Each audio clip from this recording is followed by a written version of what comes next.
Hey, stock traders, Jonathan Walker here from Transparent Traders, and today I'm going to talk about why it's important to always secure in profit, even if your expected target exit doesn't occur.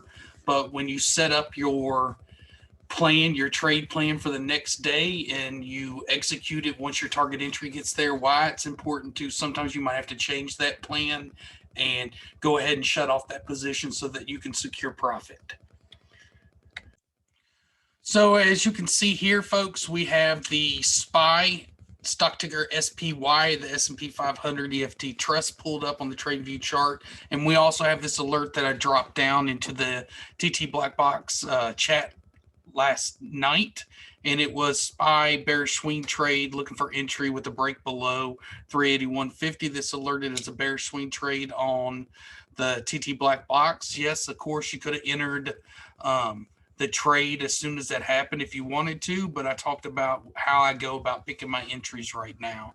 So if you look yesterday, it alerted, I think, in the 230 range. So that's probably right about in here, about 382.64. So you could have entered it then and called an entire almost 3 point drop down here to, I mean, it went to a low of 380.49, but you most likely would have been able to get out somewhere in that 380.85 range.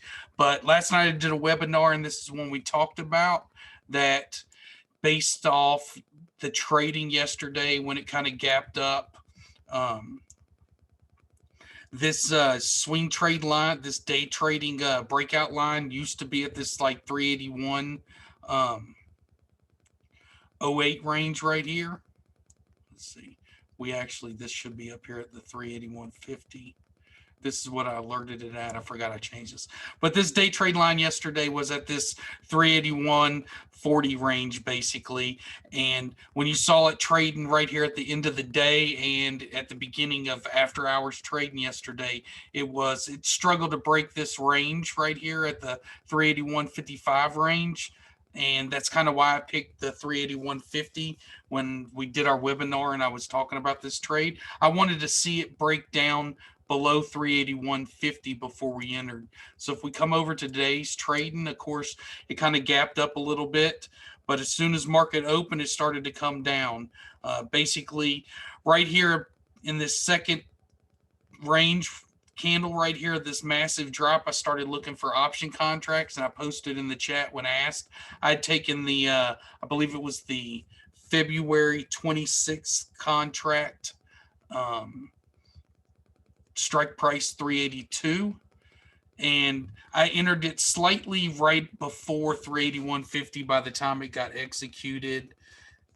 And of course, we broke through the 381.50 range. We started to come down. We broke all the way down in this third candle down to the 380.80 range. But as you can see down here, this RSI was starting to get oversold really good, getting close to the 30 range.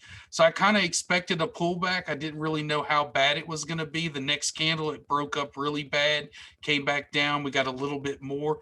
But on this next candle, I knew it was time to pretty much exit this trade and look for another re-entry, because I was talking to people in the private chat and we were discussing about locking in profit.